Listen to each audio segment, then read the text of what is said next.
อาหาร อาหารเฮาก็จะเป็นหนึ่งปลาคือเก่าเนาะจ้ะหนึ่งปลาคือมื้อวานนี่ล่ะเบิ่งเปลี่ยนอาหารเนาะ กินแต่อันเก่าบ่ไหวเห็ดมันออกอยู่จ้ะออกอยู่แต่มันบ่หลายก็เลยบ่ได้เก็บสู่หม้องเก็บไว้แต่บ่ได้สู่ให้เบิ่งเนาะค่ะเบิ่งอาหารมื้อนี้กำลังเฮ็ดนี่จ้ะกำลังดัง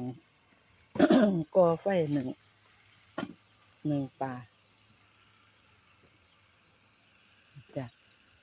หนึ่งปลาหนึ่งไข่ใส่ผักก็จะมีลูกบวบนำอยู่คะน้าใส่ยาจ้ะใส่คะน้าใส่ยานำจ้าเอาตามนี่ล่ะพี่น้อง